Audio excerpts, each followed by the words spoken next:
a lot of talk about the 2024 elections. Just for fun, Jay Luther writing in, here's a ticket, Feinstein-Fetterman for 24. All right, there you go. I'll just leave that sit.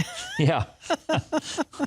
All right, along the same lines, Joshua Logan is asking today, who do you think, Governor, Trump's running mate will be? I personally like Kari Lake. Be a fascinating choice. I think the problem with Kari Lake, not that she's a problem, because I like her. I have a lot of admiration. She was on our show. We enjoyed having her. Love to have her back.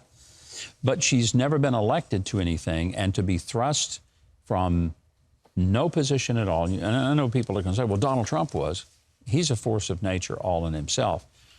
But I think it's a little unfair to Kari Lake to throw her into something for which she's never really been prepared. Now, she's smart and capable, and she probably could rise to the occasion. She is one of the most articulate and clear-minded people, I think, in the party.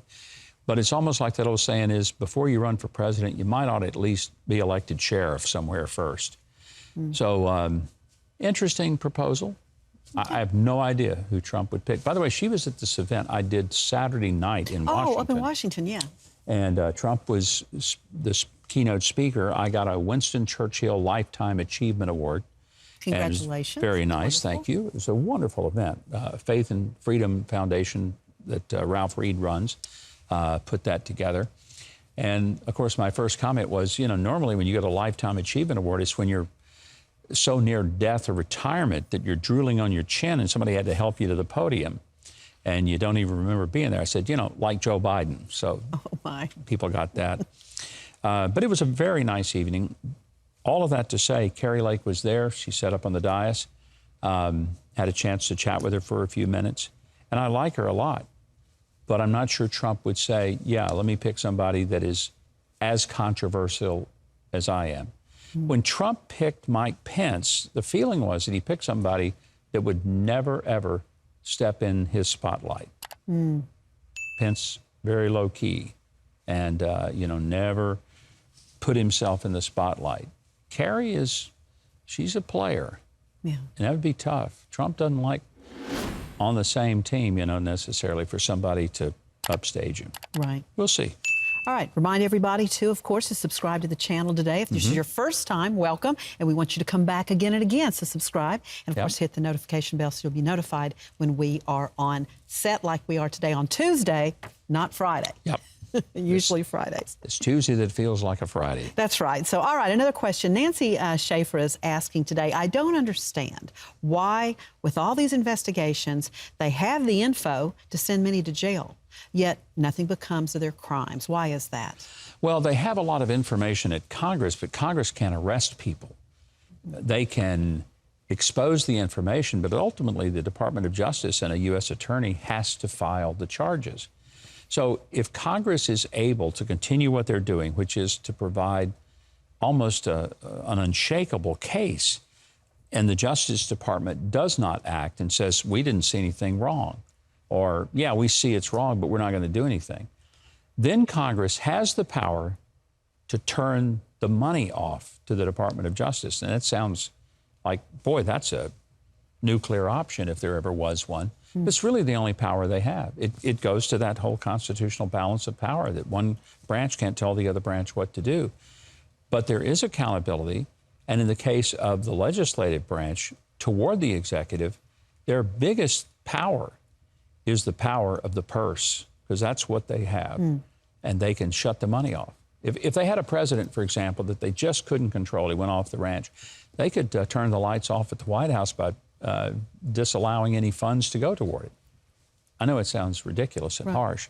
We could make a movie out of that. It'd be interesting. Mike 15 Vintage is asking this afternoon with a good afternoon, Governor. This may be a simple question, but here goes. Is there any real chance for President Trump to become president again? Sure there is. I think, you know, I know there are a lot of people saying, he can get the nomination, he probably will get the nomination, but he can't win. I just remember that same thing being said in 2016, that he can't win, but he did. Yes, he lost in 2020. I still scratch my head about that race, and there's nothing we can do to undo it, and I'm not into the whole thing of going back and whining and saying, gee, we cheated and robbed and all. I just say I don't understand how it was possible that Joe Biden, who basically stayed in his basement the entire campaign, and the few events he did, he maybe attracted a dozen cars in a parking lot where he spoke to a few people in rambling, incoherent sentences, that campaign resulted in getting 16 million more votes than Barack Obama ever did.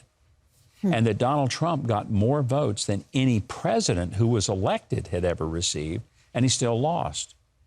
So was there something in the election that wasn't totally on the up and up? My honest answer, I don't know. And the reason I don't know is because the courts, it wasn't that they debunked the idea of fraud or some type of funny business. They never looked at it. They just said, we're not going to take it up. It's too late. And that included things that were clearly illegal, like in Pennsylvania, when the polls were open longer than they were legally capable of being. You know, you can't deny that. Did it affect the outcome of the election? Honestly, I don't know. I don't. But something was weird when you have that many people voting, that many more than have ever voted before, and they elect a guy that let's just be blunt, never inspired anybody. So the answer to your question, can Donald Trump be elected? Of course he can. And if the choice is Donald Trump and Joe Biden were still to win, what do you say about our country at that point? Right. Here's a question, Jay Luther writing another question, and a legitimate question. A lot of folks would like to know this, I think. Why won't Trump debate? There's really no upside for him being that ahead in the polls. I think he probably deep down wants to, because he likes it. He loves the scrap. But if I were his political consultant, I would say to him, don't bother. Don't go out there and basically invite 15 people to spend 2 hours just hammering you, people in your own party. Because what's the point? You're 30-something points ahead. These people are in single digits, DeSantis being the only exception, and his poll numbers have dropped 9% in the last month. So for Trump to go out on the stage with all these people who haven't started gaining, they haven't really picked up any traction, and to fill the stage with people that he's got to have a cage match with, and it's sort of like the John Wick movies, you got 1 versus 20, what's the upside for him? And then what does he say there that the press or the opposition decide to nitpick to death coming out of that debate? Think about that. Everything he says in that setting. So, I get it. All right. Here's a question for you from Grace Member 101. What is your take on RFK Jr.? He seems to make a lot of sense. He does make a lot of sense. Look, he's a liberal. He's never been anything but honest about that. But I find him very appealing from the standpoint he is a political figure who truly says what he believes, and he truly believes what he says. And I find that refreshing. He takes on the sacred cows of the Democrat Party. Now, some people will say he's an anti-vaxxer, and they make it like that's the only thing there is to him. That's not. RFK Jr. is much more of what I would call a climate change environmentalist, but he really believes that, and he has some thoughtful reasons that he's come to for that. But I have great respect for him. We're trying to get him on the show. I'd love to have a conversation with him, and I think it'll happen. He's agreed that he wants to do it. But he's refreshing in his honesty and in his willingness to take on the deep state, which he believes, coming from the left, there is a deep state that is after people like him, just as they are after people like many of us. So he's the one person I think that could really upset the whole Joe Biden juggernaut to the nomination without anybody helping him.